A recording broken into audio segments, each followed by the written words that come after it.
Hello and welcome to learn with Manisha's class.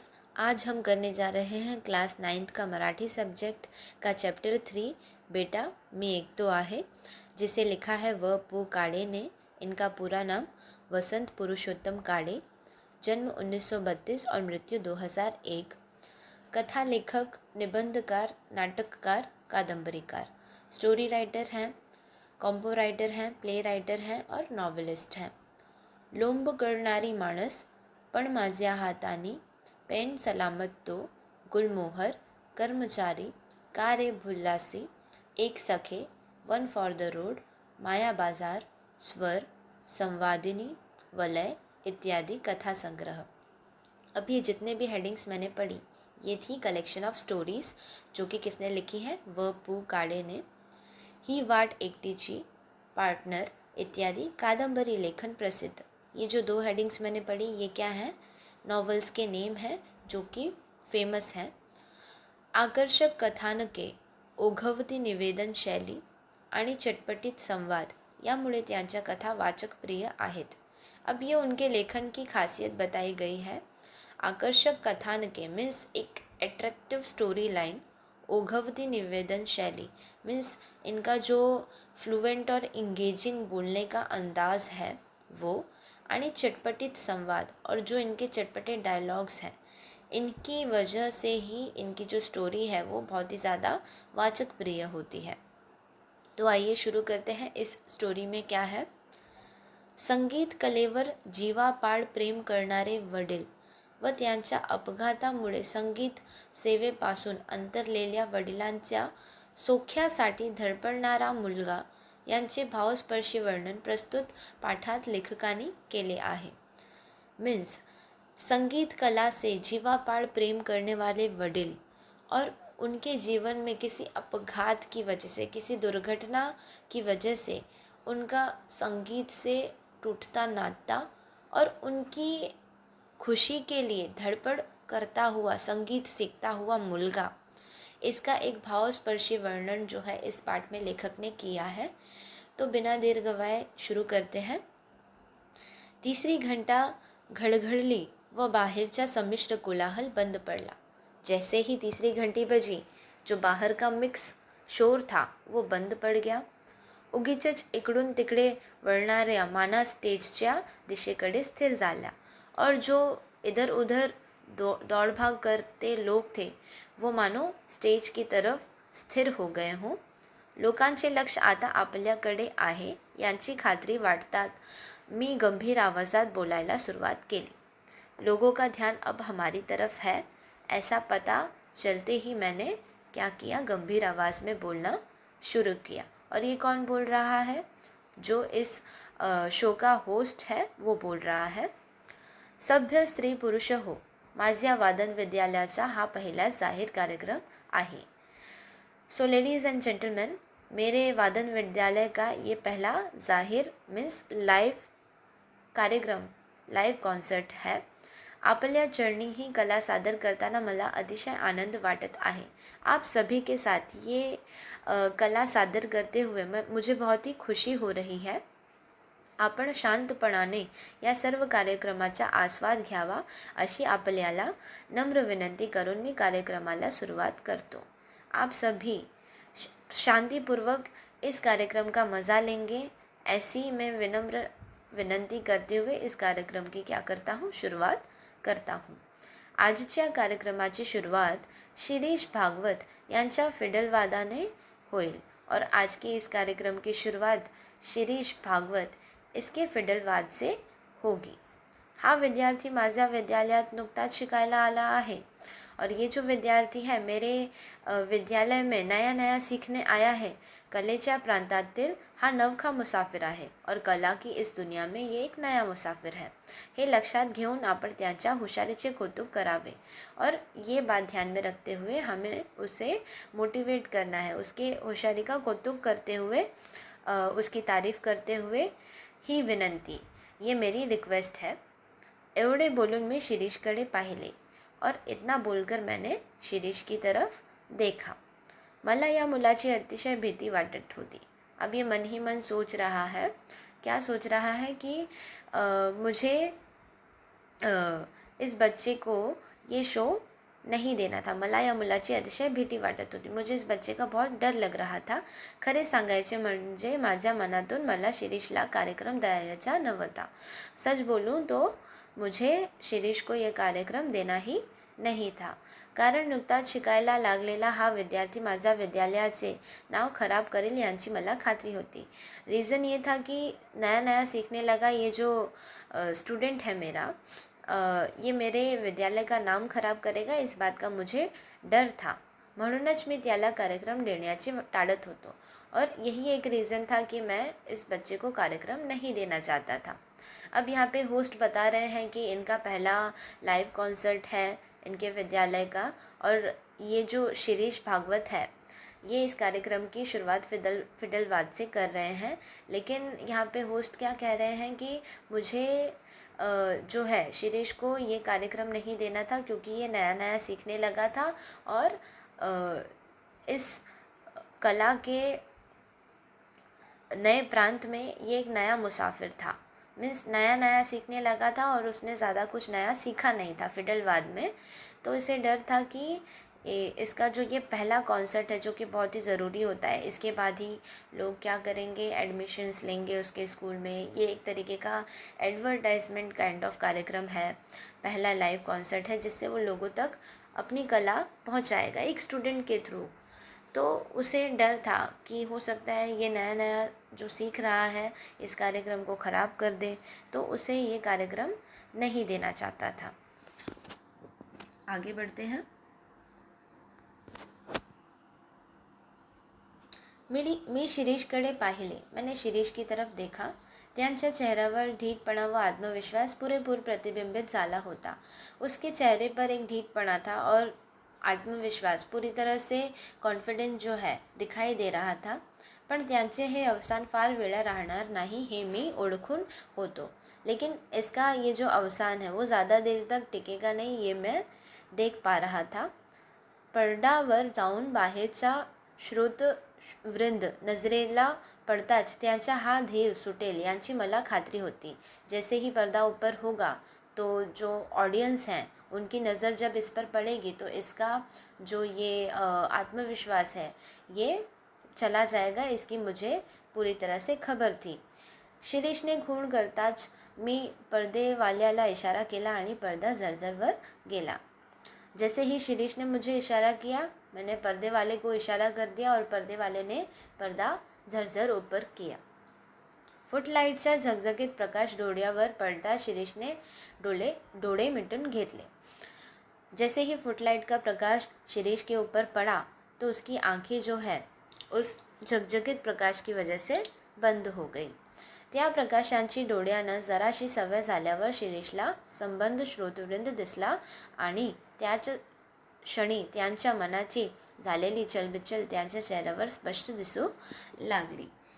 अब जैसे ही फुटलाइट की उसकी आंखों को आदत हुई तो उसने क्या की, अपने आंखें खोली और नज़रों के सामने जितने भी ऑडियंस बैठी थी, जैसे ही उसका ध्यान गया तो उसके चेहरे पर जो आत्मविश्वास था वो डाउन हो गया और जो नर्वसनेस थी वो उसके चेहरे पर साफ साफ दिखने लगी.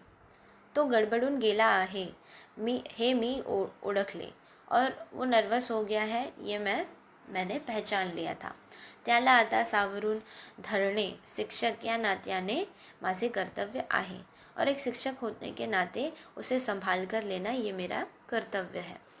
मी तंबोरे वाल्याला व तबले वाल्याला खूण केली. मैंने क्या किया, तंबोरे वाले और तबले वाले को इशारा किया. तंबोऱ्याचा धीर गंभीर आवाज़ घुमू लागला.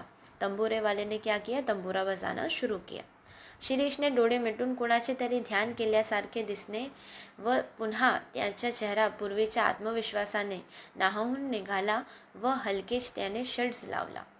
शिरीष ने मानो आंखें बंद करके किसी का ध्यान किया और उसके चेहरे पर जो कॉन्फिडेंस था वो मानो वापस आ गया और उसने क्या किया, हल्का सा पहला सुर लगाया. एका 10 ते 12 वर्षाच्या मुलाने शांतपणे वाजवायला शुरुआत केलेली पाहून लोग शांत बसले.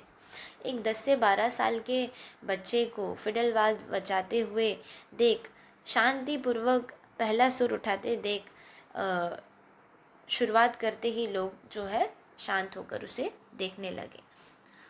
धीमेपणाने शिरीषने भूप रागातली गत वाजवायला सुरुवात केली और धीमेपन से शिरीष ने कौन सी राग बजाई? भूप राग। भूप राग से शुरुआत की।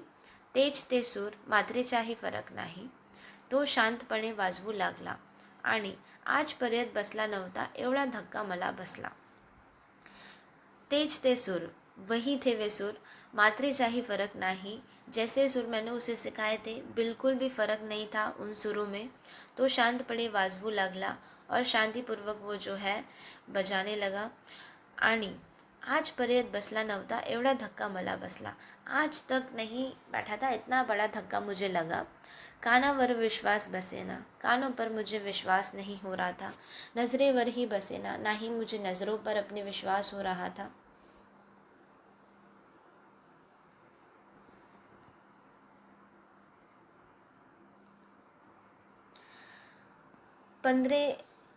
पंचेंद्रिय दगातर देत नाहीत ना, मेरी जो पांचों इंद्रियां हैं वो मुझे कहीं धोखा तो नहीं दे रही ना, अशी शंका मनाला चाटून गेली और ऐसी शंका मेरे मन में आई। माझ्या जागी तुम्ही असता किंवा आणखी कोणीही असता तरी त्यांच्या मनातही तशी शंका आली असती। मेरी जगह अगर आप भी होते तो आपके मन में भी ऐसी शंका ज़रूर आती, ऐसा डाउट आपके मन में भी ज़रूर आता। तुम्हीच सांगा, सुमारे 6 महिन्यापूर्वी शिरीष माझ्या विद्यालयात आला। अब ये जो है उस चलते शो में पास्ट में जा चुका है। अब ये जो भी बातें हैं बता रहा है वो 6 महीने पहले की हैं, जब शिरीष जो है नया नया इनके स्कूल में सीखने लगा था। अब ये कह रहा है कि तुम ही बताओ, कुल मिलाकर 6 महीने पहले शिरीष जो है मेरे विद्यालय में सीखने आया था। ढीठपणे त्याने विचारले। जब 6 महीने पहले ये मेरे पास पहली बार आया था तब इसका एटीट्यूड कैसा था वो बता रहे हैं कि ढीठपणे त्याने विचारले। आपणच का पी जनार्दन, आप ही हो क्या पी जनार्दन? मी सुहास्य मुद्रेने होय म्हणताच तो म्हणाला। मैंने होय कर कहा और फिर उसने बोला, माझे नाव शिरीष भागवत, मेरा नाम शिरीष भागवत, घरी श्रीच म्हणतात और घर में मुझे श्री कहकर बुलाते हैं। मला गाण्याची फार आवड आहे, मुझे गाना गाना बहुत पसंद है। तुला गाण्याची आवड आहे तर? माझ्यापेक्षा माझ्या वडिलांना मी शिकलेले फार आवडेल। अब उसका ये जो ढीठपना वाला जो कॉन्फिडेंस था, ये जो ओवर कॉन्फिडेंस में मुझे आकर इसने खुद को इंट्रोड्यूस कर बताया कि मैं शिरीष भागवत हूँ और मुझे घर में सब श्री बोलते हैं और मुझे गाना गाना पसंद है। तो मैंने भी उसके ऐसे एटीट्यूड को जवाब देते हुए कहा कि तुला गाण्याची आवड आहे तर, तुझे गाना गाना पसंद है तो उसमें मैं क्या करूँ? माझ्यापेक्षा माझ्या वडिलांना मी शिकलेले फार आवडेल। तो मेरे इस सवाल का जवाब देते हुए शिरीष कहता है कि मुझसे ज़्यादा मेरे पिता को खुशी होगी अगर मैं गाना सीखूंगा तो। त्यांच्या चमत्कारिक उत्तरांचे मला नवल वाटू लागले। उसके इस चमत्कारी उत्तर से मुझे कुछ आश्चर्य हुआ, वह थोड़ा सा राग ही येऊ लागला और थोड़ा सा गुस्सा भी मुझे आया। तो थोड़ा वेळ थांबून पुढे म्हणाला। वो थोड़ी देर रुककर बाद में फिर बोला, मी आपल्याकडे शिकायला येईन, मैं आपके पास सीखने आऊँगा, पण माझी एक अट आहे, लेकिन मेरी एक शर्त है। मी शिकायला आलो की रोज़ माझ्याबरोबर माझे वडील पण येतील। मैं सीखने आऊँगा कि मेरे साथ साथ मेरे पिता भी आएंगे। वह शिकवणी चालू असताना वर्गातच बसतील और जब तक मैं सीखूँगा तब तक वो वर्ग में ही बैठेंगे मेरे साथ। आता मात्र मला राग ही आला। अब मुझे जो है गुस्सा आया। मी जाणीवपूर्वक हसत म्हणालो, मैं जानबूझकर हंसकर बोला, मान्य तुझ्या अटी, एकदम मान्य। मान्य है, तेरी जो शर्त है वो एकदम मान्य है, पण त्यांच्यासाठी तुला महीना 50 रुपये फ़ी द्यावी लागेल। लेकिन उसके लिए तुझे महीने की कितनी फ़ीस देनी होगी? पूरे 50 रुपये फ़ीस देनी होगी। कबूल। अब शिरीष जो है एग्री कर देता है उसकी इस बात पर। उद्यापासून मी येतो। अब वो अपने उसी एटीट्यूड में बोल रहा है कि कल से मैं आऊँगा, हाँ, माझ्याबरोबर वडील पण येतील बरं का, मेरे साथ साथ मेरे पिता भी आएंगे, ठीक है क्या? असं म्हणून माझ्या आश्चर्यचकित चेहऱ्याकडे न बघता शिरीष चटकन निघून गेला। और इतना बोलकर मेरे आश्चर्यचकित चेहरे पर न देखते हुए शिरीष जो है वहाँ से तुरंत चला गया। दूसरे दिवशी तो अगदी वेळेवर आला। दूसरे दिन से वो अपने बिल्कुल समय पर आया। त्यांच्याबरोबर एक वयस्कर आणि भारदस्त गृहस्थ आले होते और उसके साथ साथ एक जो है सीनियर पर्सनालिटी, एक गृहस्थ जो है उनके साथ आए हुए थे। शिरीष म्हणाला, हे माझे वडील। और शिरीष ने क्या किया, इंट्रोड्यूस किया उन्हें कि ये क्या है, मेरे पिता हैं, नाना। आमचे नमस्कार झाले और हमारा क्या हुआ, आपस में इंट्रोडक्शन हुआ, नमस्कार हुआ। एक अक्षर न बोलता नाना खुर्चीवर बसले और एक अक्षर ना बोलते हुए नाना जो है खुर्ची पर बैठ गए। मी पण न बोलता व्हायोलिनला काढले व शिरीषच्या हातात दिले। मैं भी न बोलते हुए जो वायलिन है वो निकाला और शिरीष के हाथ में दिया। त्याने बरोबर वही वगैरे आणलेली पाहताच माझा त्यांच्याबद्दलचा ग्रह चांगला झाला और उसके हाथ में बुक्स वगैरह देखते हुए, जैसे मैं कुछ सिखाऊं और वो नोट्स बनाए, तो वो सब चीज़ें, वो तैयारी देखते हुए जो मेरे मन में थोड़ा बहुत गुस्सा था वो थोड़ा कम हो गया। पहिल्या दिवशी प्राथमिक माहिती व पहिला धडा दिल्यावर मी हातात व्हायोलिन घेतले। पहले दिन की जो प्राथमिक इन्फॉर्मेशन होती है और जो पहला धड़ा होता है, वो इन्फॉर्मेशन सारी बताने के बाद मैंने जो वायलिन है वो हाथ में लिया। माझ्या विद्यालयात येणाऱ्या विद्यार्थ्यांना पहिल्या दिवशी स्वतःच वाजवून दाखवायचे अशी माझी प्रथा होती। जो मेरा पहला जो विद्यार्थी होता है उसको मैं खुद से अपने हाथों से वो वायलिन बजा कर दिखाऊं, ऐसा जो है मेरा एक मेरी प्रथा है। त्यामागे हेतू एवढाच की मला त्यांच्या सुचवायचे असते की नेटाने नीट टिकतात तर इतपत वाजवू शकाल। मतलब मैं उन्हें एक तरीके से बताना चाहता हूँ कि आखिरकार मैं कला के बारे में कितना जानता हूँ और किस तरीके से तुम वायलिन को या फिर कोई भी म्यूज़िकल इंस्ट्रूमेंट, तंबूरा हो या तबला हो, उसको अगर आप शांतिपूर्वक नीटपना अच्छे से अपने हाथों में लोगे और उसे प्रेम से बजाओगे तो एक अच्छा संगीतकार आप बन सकते हो। तो ऐसी अपनी एक कला का प्रदर्शन जो है वो अपने पहले स्टूडेंट को कर कर दिखाता है, ऐसी उसकी एक प्रथा है। त्याप्रमाणे सुमारे 20-1 मिनिटे मी पिलू रागातली एक गत वाजवून दाखवली और उसी प्रमाणे मैंने 20-1 मिनट तक जो है एक पिलू राग बजाई और उस पिलू राग को बजाकर उन्हें दिखाया। जीवांचे कान करून नाना ऐकत होते व शिरीष माझ्याकडे व नानाकडे आळीपाळीने बघत होता। मतलब जीवाचे कान करून जो नाना है मुझे बिल्कुल मन लगाकर कान से सुन रहे थे और शिरीष जो है कभी नाना की तरफ तो कभी मेरी तरफ बारी बारी से देख रहा था। मी वायोलिन खाली ठेवले व नानाकडे पाहिले। मैंने वायोलिन जो है नीचे रखा और नाना की तरफ देखा। त्यांच्या चेहऱ्यावर तृप्तीचे समाधान स्पष्टपणे दिसत होते। उनके चेहरे पर एक जो है तृप्तपना मुझे दिख रहा था साफ साफ। आपण जाऊया आता, शिरीष म्हणाला व पिता पुत्र उठले। अब ये उनका पहला दिन था। मैंने उन्हें वायलिन जो है बजा कर दिखाया और इतना होने के बाद शिरीष क्या कहता है कि आपण जाऊया आता, अभी हम क्या करते हैं, अभी हम जाते हैं। इतना बोलकर शिरीष जो पिता पुत्र की जोड़ी है वो उठी।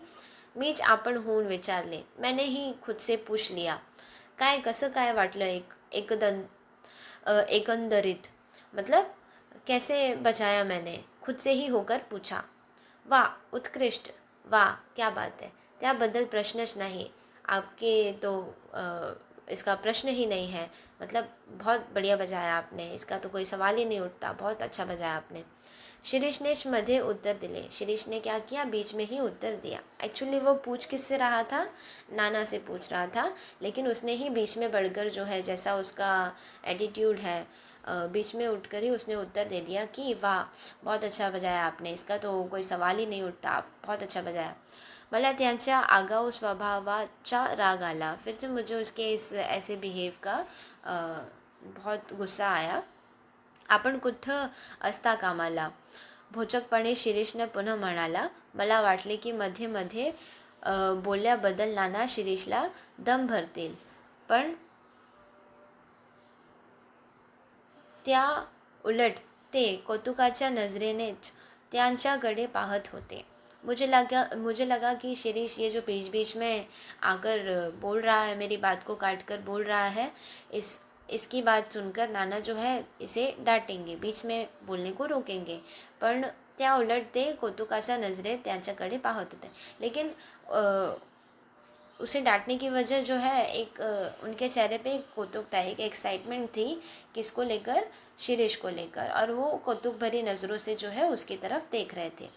नियमितपणे रोज पिता पुत्राची जोडी येऊ लागली और नियमितपणे जो है पिता पुत्र की जोडी जो है सीखने के लिए आने लगी.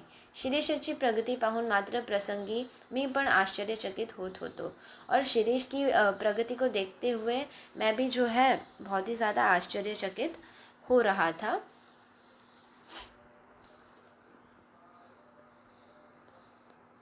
एक सेकंड. त्यांचा हात वाजवायला अतिशय हलका होता आणि माझ्या सर्व विद्यार्थ्यात त्यांची आकलन शक्ती फारच दांडगी होती.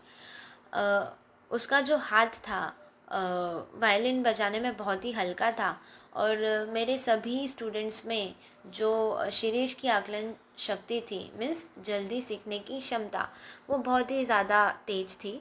नाना रोज त्यांच्याबरोबर येत व एक अक्षरही न बोलता शांत बसून राहत. नाना जो है रोज़ उसके साथ आते और एक अक्षर भी न बोलते हुए जो है उसके साथ शांति से बैठकर म्यूज़िक उसे सीखता हुआ देखते. मी पर त्यांच्याशाही बोलत नसे. मैं भी उनके साथ कुछ नहीं बोलता था. अब सामने से जब वो ही कुछ नहीं कहते तो मैं भी शांत बैठता था. हाँ म्हणता 3 महीने निघून गेले और ऐसा करते करते 3 महीने पुरे हो गए.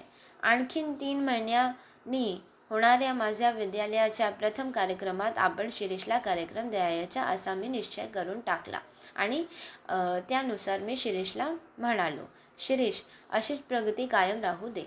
अब 3 महीने उसे सीखते सीखते हो गए थे और उसकी प्रगति देखते हुए अगले 3 महीने में जो ये ज़ाहिर कार्यक्रम होने वाला था मेरे विद्यालय का, इसका जो पहला शो है ये मैं शिरीष को दूंगा, ऐसा मैंने निश्चय कर लिया था और शिरीष को मैंने बोल भी दिया था कि ऐसी प्रगति जो है कायम रहने दे और ऐसे ही जो है अभ्यास करता रहे और पहला जो शो है वो मैं तुझे ही दूंगा. आपल्या विद्यालयाच्या कार्यक्रमात मी तुझा कार्यक्रम ठेवणारे आहे. मेरे विद्यालय के कार्यक्रम में मैं पहला कार्यक्रम तेरा रखने वाला हूँ. हे ऐकल्यावर शिरीषला अत्यानंद होईल अशी कल्पना होती. इतना सुनने के बाद शिरीष को बहुत खुशी होगी ऐसा मुझे उम्मीद थी, पण त्यांच्या चेहऱ्यावर आनंदाच्या काहीही भावना दिसल्या नाहीत. लेकिन उसके चेहरे पर आनंद का कोई भी, खुशी का कोई भी भाव मुझे नहीं दिखा. इतकेच नव्हे तर त्यांचा चेहरा काहीसा उतरला. इतना ही नहीं, उसका चेहरा थोडा उतरसा गया. मी विचारले, काय तुला हे ऐकून काहीच आनंद वाटत नाही का? क्या तुझे इतना सुनकर बिल्कुल भी खुशी नहीं हुई क्या? गंभीर आवाजात ठास्यो स्वरूपाचे उत्तर आले. गंभीर आवाज़ में फिर से उसके इस अजीब से बिहेवियर में एक उत्तर, चमत्कारित उत्तर आया. माझ्यापेक्षा नानांना त्यांचा आनंद जास्त होईल. मुझसे ज़्यादा मेरे नाना को जो है ये जानकर ज़्यादा खुशी होगी.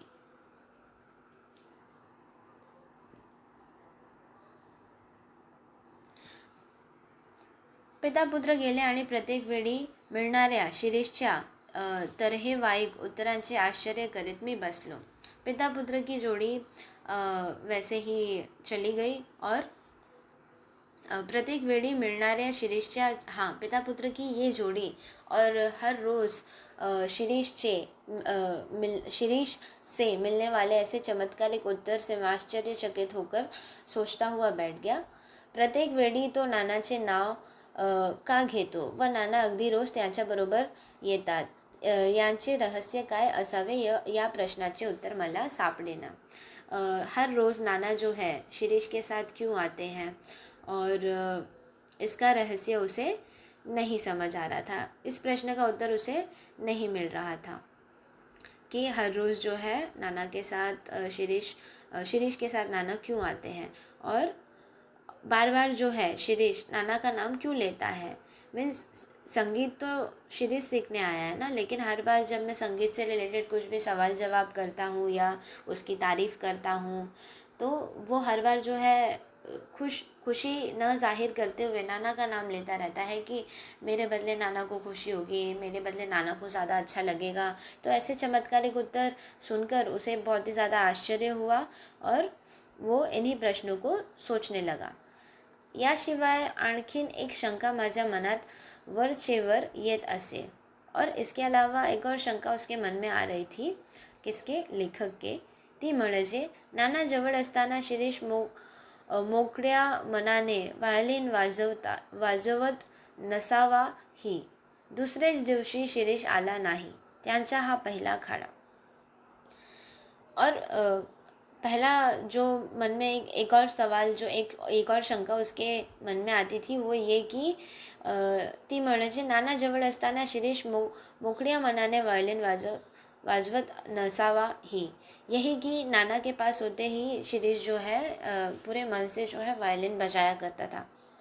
दूसरे दिवशी शिरीष आला नहीं. दूसरे दिन शिरीष आया नहीं. त्यांचा हा पहिला खाड़ा. उसका ये पहला छुट्टी था.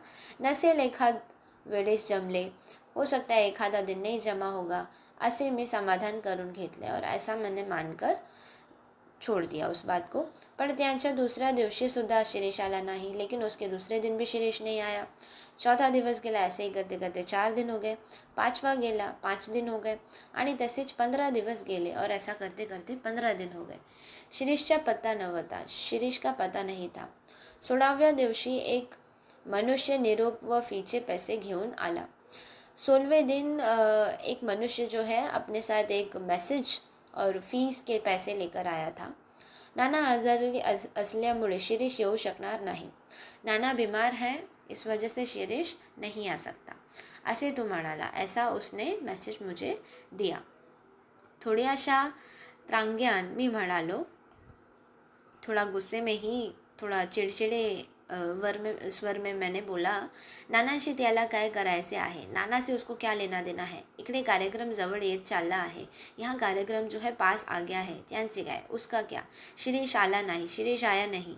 त्यांचे वाट पाहून मी त्यांचा कार्यक्रम रद्द केला और उसका इंतज़ार करते करते मैंने जो उसका कार्यक्रम था वो कैंसिल कर दिया.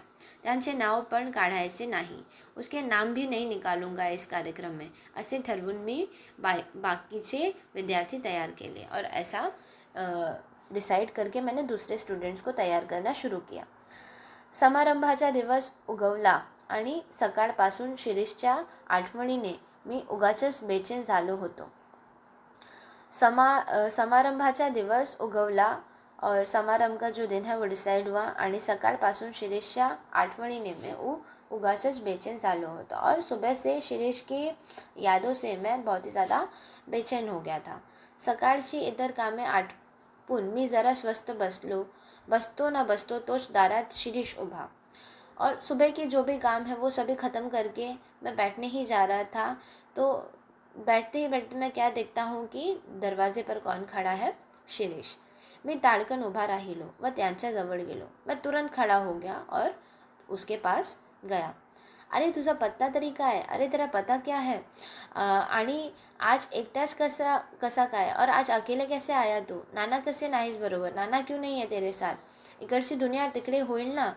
नाना तेरे साथ नहीं है तो इधर की दुनिया उधर हो गई होगी ना तेरी. इकडची दुनिया तिकडे झाली आहे सर. यहाँ की दुनिया वहाँ हो चुकी है सर. यापुढे मी एकटाच दिसेल. आज से मैं अकेला ही दिखूंगा.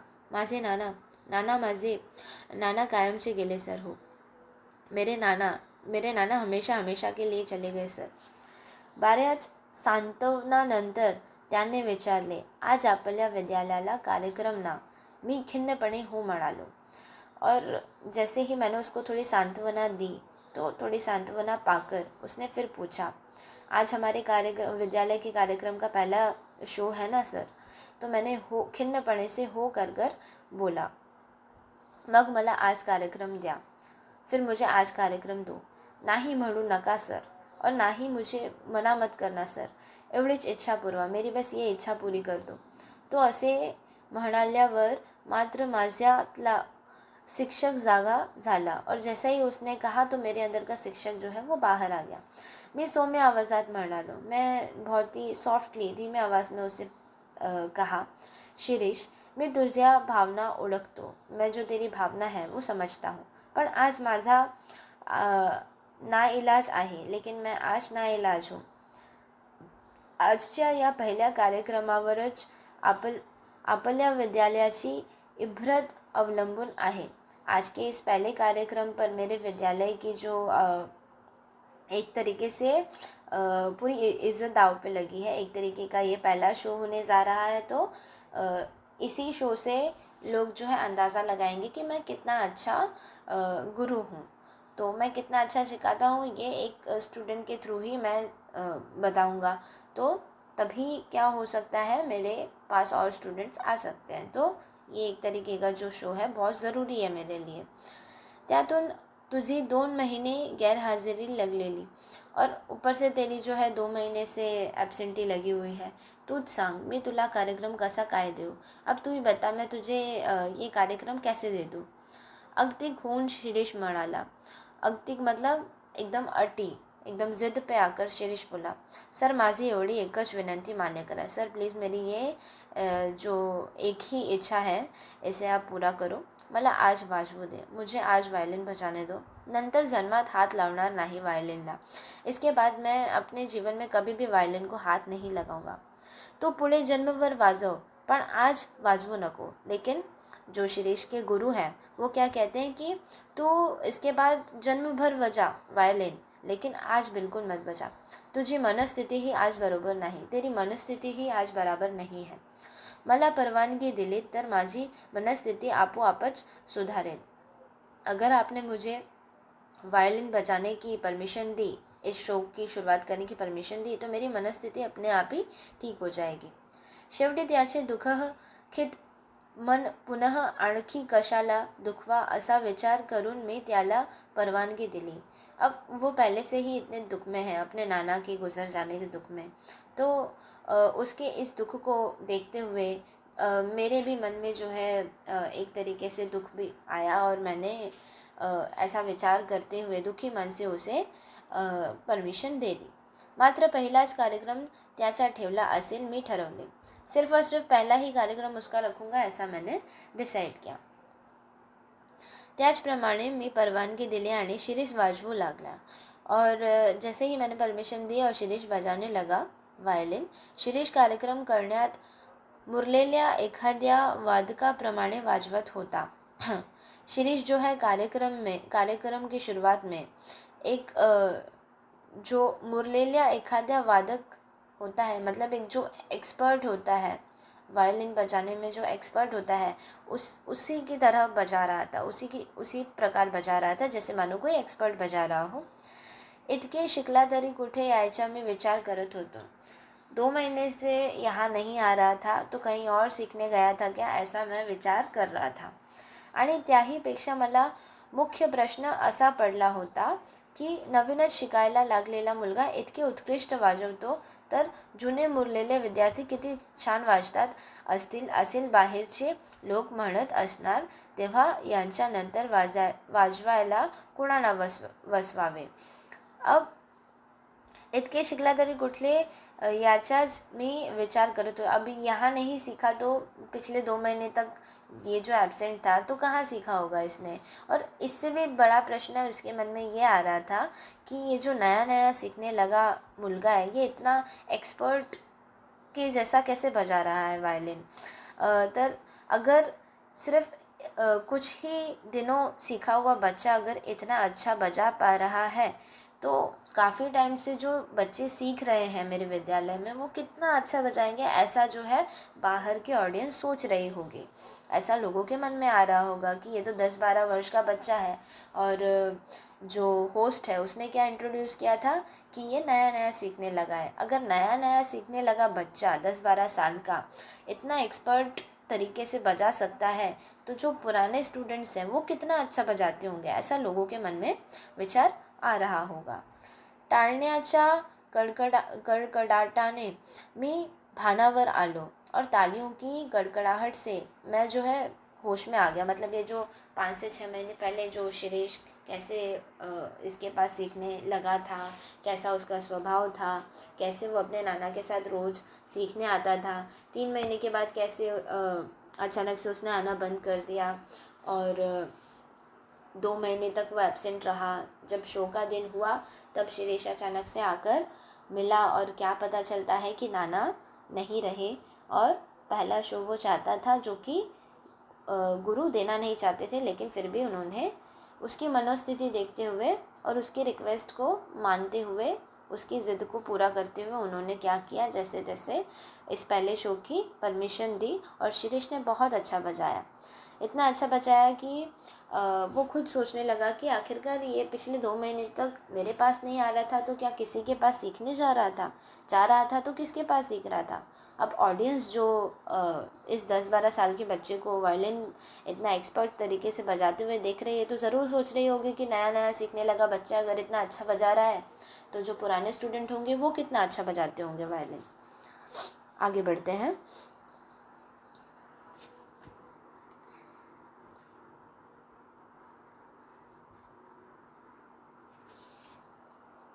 हा काय प्रकार आहे, तू माझ्याकडे न येता आणखीन कुठे शिकत होतो। अब जो गुरु हैं वो शिरीष से पूछ रहे हैं, शिरीष से क्या पूछते हैं कि ये क्या प्रकार है, तू मेरे पास नहीं सीख के कहीं और सीखने जा रहा था।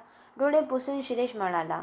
आंखों से आंसू पोंछकर शिरीष ने कहा, सर काय ही भलती शंका, मैं तुम्हाला सर्व सविस्तर सांगतो। सर क्या आप मेरे ऊपर डाउट कर लो, मैं आपको सब कुछ शुरू से बताता हूँ। ज्या दिवशी मी तुमच्याकडे फी व चिठ्ठी पाठवली त्याच रात्रि नाना वारले। जिस दिन मैंने आपके पास फीस और वो चिट्ठी पहुंचाई थी उसी रात नाना जो है मेरे जा चुके थे। मला धक्काच बसला। ज्यांच्यासाठी शिकत होतो तेच गेल्यावर कशाला आता शिका म्हणून मी वायलिनला हात लावायचा नाही असे ठरवले। जिनके लिए मैं सीख रहा था अब वही नहीं रहे, ऐसा सोचकर मैं ज़िंदगी भर वायलिन को हाथ नहीं लगाऊंगा, ऐसा मैंने डिसाइड किया था। तुम्हाला एखादीच माहीत असेल किंवा नसेलही, माझे नाना एकेकाळी उत्कृष्ट गवई होते।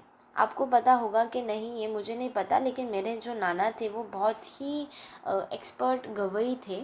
पण त्यांचा एकदा कसलासा जबर अपघात झाला व त्यांच्या अपघातात ते ठार बहिरे झाले।